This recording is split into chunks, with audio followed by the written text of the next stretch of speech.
Chers parents et chers élèves, bonjour. J'espère vous trouver en bonne santé. Mercredi, le Premier ministre a annoncé le plan de déconfinement et par conséquent la réouverture des établissements scolaires du premier degré. Le lundi 11 mai sera donc une journée de pré-rentrée pour les personnels qui sont en mesure de pouvoir reprendre leur travail. C'est à partir du mardi 12 mai que nous allons pouvoir commencer à accueillir progressivement les élèves au sein de notre établissement. Sous quels critères ? Tout d'abord, je pense qu'il est bon de préciser qu'une priorité sera donnée aux enfants des personnels qui sont impliqués dans la gestion de la crise. Quels sont ces personnels ? Alors, les personnels soignants, les personnels enseignants, les personnels de l'ARS, les personnels forces de l'ordre, ainsi que les personnels des maisons médico-sociales. Il est évident que s'il nous reste des places et que si la demande est là, nous accueillerons les autres personnes. Alors, sous quelle forme, quelle organisation pédagogique allons-nous mettre en place ? Tout d'abord, un accueil sera proposé à partir de 7h45 pour permettre aux parents qui débutent leur travail à 8h de déposer leur enfant au préalable. Seules les matinées de classe seront consacrées à l'enseignement en présentiel. En effet, vous avez été nombreux à nous faire part de la qualité de la continuité pédagogique et de votre souhait de maintenir celle-ci. Donc j'ai le plaisir de vous annoncer que cette continuité pédagogique va être maintenue. Pour cela, ce sont les après-midi qui seront consacrés par les enseignants à cette continuité pédagogique en proposant régulièrement des visioconférences à vos enfants. Alors je tiens à vous rassurer sur le fait qu'il n'y aura aucune différence entre ce qui sera fait à la maison pour les parents qui auront choisi de garder leur enfant et ce qui sera fait en présentiel. Le travail va être diffusé comme jusqu'à présent sur École Directe. Les enfants qui seront à l'école le matin vont tout simplement faire le travail qui a été diffusé sur École Directe. Et l'après-midi, en visioconférence, les enseignants vont accueillir à tour de rôle les enfants par petits groupes et vont reprendre et répondre aux questions sur le travail qui a été donné sur École Directe. Il y aura donc une réelle équité sur ce qui a été proposé. Ce n'est pas parce que votre enfant sera à l'école qu'il en fera davantage. On sera véritablement sur une équité pédagogique.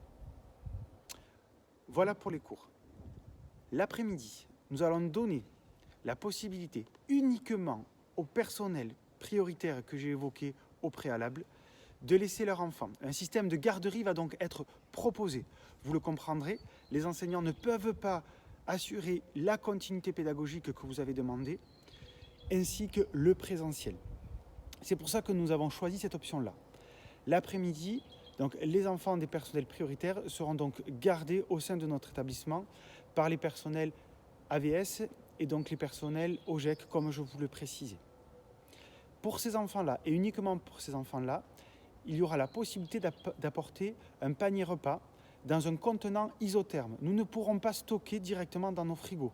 Le protocole ne nous le permet pas. Le protocole sanitaire, nous n'avons pas les moyens de gérer ce point-là. Donc, je récapitule. Ouverture à partir de 7h45. Il y aura des rentrées échelonnées, je vous apporterai les précisions par la suite. Cours le matin où les enfants vont tout simplement travailler sur la continuité pédagogique qui a été envoyée. Les enfants rentreront chez eux. Et pour les personnels prioritaires, la possibilité de laisser leurs enfants entre midi et 2 et l'après-midi jusqu'à maximum 17h. Voici pour l'organisation.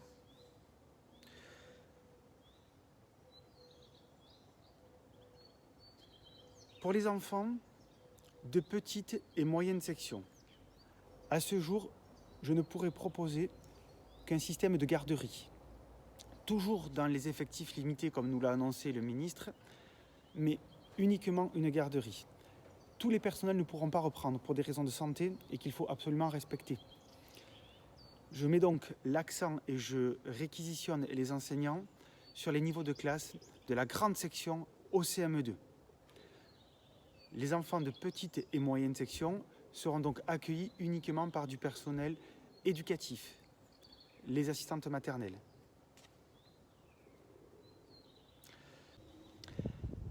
Alors il me semble quand même important d'attirer votre attention sur plusieurs points. Le premier, je crois qu'il faut vraiment avoir à l'esprit que les enfants qui vont revenir à l'école à partir du 12 mai, et vous aussi, parents, vous n'allez pas retrouver la même école qu'avant. Les restrictions sanitaires vont nous amener à avoir des relations différentes. Aujourd'hui, tous les personnels ne pourront pas reprendre pour des questions de santé qu'il faut tout à fait respecter. Donc je ne peux pas vous garantir que votre enfant va retrouver son enseignant, ou va retrouver sa classe, ou même ses camarades. Nous allons donc découvrir une nouvelle école. Il faut bien avoir à l'esprit aussi que les temps récréatifs vont être très différents. Il va falloir être vigilant à la distanciation sociale, autant que se peut, bien évidemment. Donc il faut être très très conscient que l'école aura notre goût, sera différente pour cette dernière période de l'année. Je pense aussi qu'il faut avoir conscience que l'organisation mise en place demande beaucoup d'investissement, beaucoup de réflexion. Et avec cette vidéo explicative, vous allez avoir un sondage. Si toutefois vous sollicitez une reprise, bien évidemment, vous aurez une confirmation par la suite, parce qu'il faut s'assurer que nous puissions accueillir tout le monde et en respectant les critères que je vous ai énoncés au préalable.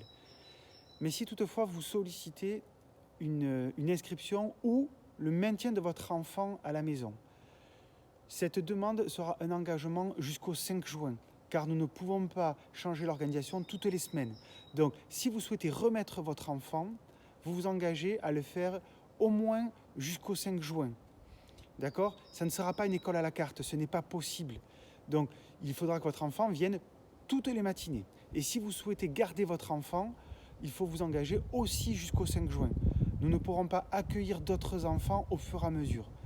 Voilà, il me semble important de le préciser parce que les restrictions, qu'elles soient sanitaires ou organisationnelles, demandent beaucoup.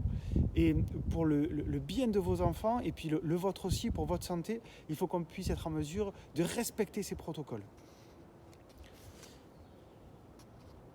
Enfin, je crois aussi qu'il faut avoir à l'esprit que, bien évidemment, nous allons respecter le protocole sanitaire. Nous y avons beaucoup travaillé. Et sur le papier, tout semble à peu près OK. Mais imaginez-vous, si nous remplissons effectivement nos classes à hauteur de 10 en maternelle, 15 en élémentaire comme c'est préconisé, cela fait potentiellement 300 élèves, avec à peu près 200 à 250 parents qui viendront les chercher quotidiennement. Ça génère des flux très importants.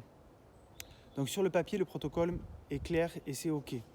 Dans la réalité des choses, il semble quand même complexe. Et plusieurs d'entre vous s'accordent à le dire sur le fait de limiter et de permettre à un enfant de maternelle, par exemple, de respecter les gestes barrières. Même un enfant de CM2, soyons clairs. Ça semble compliqué de pouvoir demander aux enfants de rester 3/4 d'heure sur la pause méridienne sans aucun contact avec ses camarades ou sur le temps de récréation. Ça semble compliqué aussi de dire à un enseignant vous accompagnez cet enfant sans le toucher, sans toucher ses ustensiles, ses crayons, ses cahiers.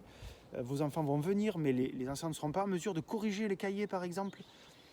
Donc, je peux comprendre la nécessité pour certains d'entre vous de remettre votre enfant, mais je crois qu'il faut être au clair. Si aujourd'hui, vous avez une quelconque possibilité d'assurer la garde de votre enfant, c'est chez vous, c'est dans votre foyer que votre enfant sera le plus en sécurité. Je peux vous assurer que nous déploierons tous les moyens qui sont en notre pouvoir pour assurer cette sécurité sanitaire. Mais le fonctionnement, la réalité du quotidien fera qu'il en sera peut-être un petit peu différent. Voilà. Donc, je fais appel aussi sur vos possibilités, sur vos engagements en tant que parents, si cela est possible, pour garder votre enfant. Dans tous les cas, je reste à votre disposition, soit par mail, soit par contact téléphonique, comme c'est le cas depuis le départ, si vous avez besoin. Je vous remercie à tous et je vous souhaite bon courage. Protégez-vous, protégez vos enfants.